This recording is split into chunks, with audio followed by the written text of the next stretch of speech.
Well, ladies and gentlemen, I returned not long after my 38-minute video about LEGO Racers 2, just to talk more about the exact same topic. But honestly, there were some things I wanted to just touch base on as well as an extra little bit. By the way, if you stumbled upon this video and haven't seen my main LEGO Racers 2 video, I'd encourage you go watch it. But you should be fine to watch this video first anyways, however, knowing what I thought of Racers 2 in its entirety would help with watching this.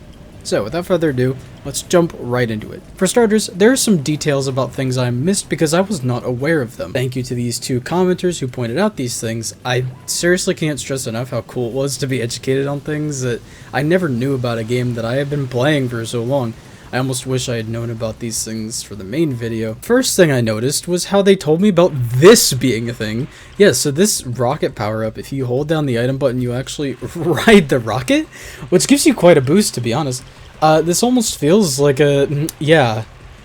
So is this just a weaker form of the bullet bill from Mario Kart? Well, no, not really. First, this lets you ride the rocket only in direction straight ahead of you as long as you are holding down the item button. And of course, this can show up regardless of your placement in the race, just like with any item in this game. Also, while getting footage for this, I noticed that holding down the button on this supernova or like shockwave power up here, and then letting go of the button mid-charge will actually send it backwards behind you and then explode. These are really cool detail about these items that I never discovered as a kid, and it actually made me kind of appreciate these more now. Also, I did spend more time on arcade mode where you have no upgrades and things are more fair across the board. I gotta say, the items are actually a lot more vital here when you're playing the game this way. But another thing I had to try out was what this commenter told me about, a cheat code that zooms the camera out during racing to give a faster feel to the game. I went ahead and did the cheat code just as they said and played a few races this way, and this definitely improves things. Not only does this zoomed out camera make it feel like I'm moving through the environment faster, I think it actually makes you faster, and it was breaking the game. Holy glitches. So I went into my adventure save and did the Zalex race, and I felt way faster than I did in my standard playthrough, and as you can see again, it's breaking the game. So who knows, maybe playing the game again with this cheat code and no upgrades might actually add up to an overall more balanced and better feeling experience. However, this doesn't necessarily fix every issue I think I have with Racers 2.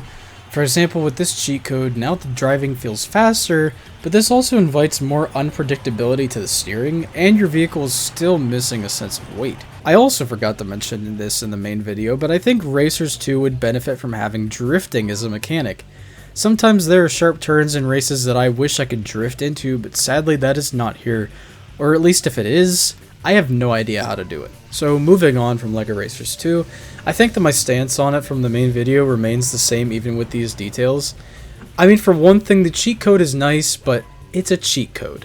Honestly, the zoomed out camera probably should have been the default. This is a much faster feeling experience with this turned on. As for the items, while I do appreciate these details that I had never discovered till now, half the item selection still somewhat remains unoriginal. So now that I have highlighted these few things I have now learned, I think I can let LEGO Racers 2 rest. But not until I dig up ATD's past and compare it to Racers 2. So I am talking about Rollcage. Rollcage and Rollcage Stage 2 are racing games for the original PlayStation developed by ATD. This commenter here pointed out to me that there was an interview with an ATD programmer and said that the programmer mentioned that they had just reworked their game Rollcage into LEGO Racers 2. They also mentioned how this programmer was not necessarily thrilled to be working on a LEGO game because he didn't necessarily want to be working on a children's game. I was able to find some interviews with people who worked at ATD, but as the time of me writing this, I was not able to find the specific interview that they mentioned in this comment. But if you want to check out those interviews I did find, I will put a link to this page in the video description, and if anybody is able to find the interview this person was talking about, please do share. I may also be looking for it after I have finished making this. I'm not entirely sure yet. I wanted to find it before I went ahead and made this video, but after a little bit of looking and not finding it, I decided I'm just going to go ahead and make the video, because honestly, my talking points here pretty much are going to be the same regardless of if I can find that interview or not. So we're just going to go off of the assumption that it is true that they reworked Rollcage. However, what you're going to see in a little bit, I don't fully believe that is the case. So after hearing that they supposedly just reworked their past racing game Rollcage into this one, I decided, you know what, I might as well go play this Rollcage game and its sequel. And when I did...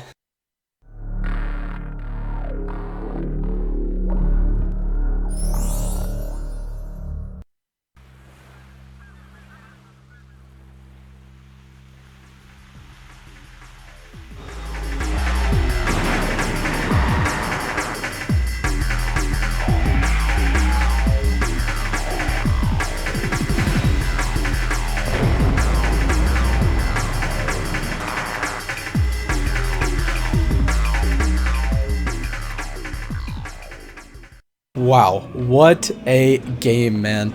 I mean, just look at this. It's fast, it's weighty, and while sure it has controls that are a little slippery at times, it can be truly chaotic at times even.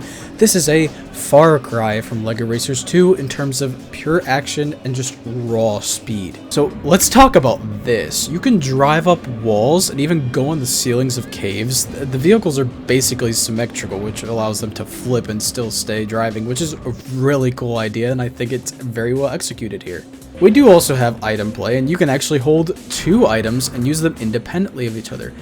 I do actually like the items here. I think every item has a pretty good use. Both defensive and offensive items are here. I mean, yeah, think about it. If they really did adapt Rollcage into LEGO Racers 2, I personally feel that they didn't do a great job of it. There is very little here for me to say is similar between the two. Again, I was not able to track down that specific interview, but I am finding it hard to believe that Rollcage was the basis for Racers 2. At this very moment, I don't know if I believe that claim. So after my excitement for what was Rollcage, I really enjoyed the little bit of time I spent playing it, for maybe about an hour. I moved on to Rollcage Stage 2. I wanted to see where that went in a second installment.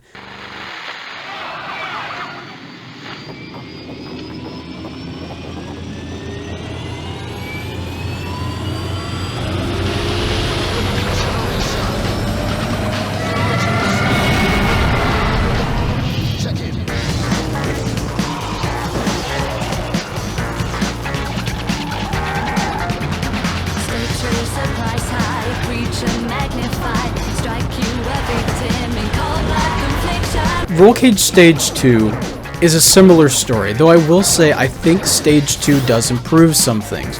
For one thing, the presentation in Stage 2 is leagues ahead, and it also has a bit tighter steering as well as weightier feeling vehicles. But as a slight drawback, this feels just a touch slower than the first, but it is still a very fast game and is definitely still faster than Racers 2, even with that cheat code. Overall, I would say that Rollcage Stage 2 is my favorite of the duo. It feels the most balanced. So, I guess that's all I have for you. Truthfully, I think that ATD was a solid developer. I have yet to play any of their other games besides these 3, but I am actually considering looking at what came after LEGO Racers 2. But that is certainly something for another day. Regardless, I still do like LEGO Racers 2, but I think you can clearly see a very solid framework that just needed a bit more refinement. As for the Rollcage games, these are 2 very solid racers that boldly present the vibes of their era and still hold up very well. Honestly, I think a modern take on Rollcage would be really cool to see. So to end things off, I just want to say I am very proud of my LEGO Racers 2 video. Again, if you have not watched that video, I sincerely ask that you would go check it out. If not, I do have plenty of other content here that I am also very proud of. However, this LEGO Racers 2 video was one of my longer videos I've made to date, and I feel like is the first video that I really just poured my dedication into, got done. I got it done within the time frame I wanted, which is not typical for me, but I really did just put the time in to make this probably what is my highest effort, highest quality video that I have made to date. In my personal opinion of, the process of how I went through making it and just the amount of dedication I put into it that honestly I can't personally say I've put into any other videos that I've made.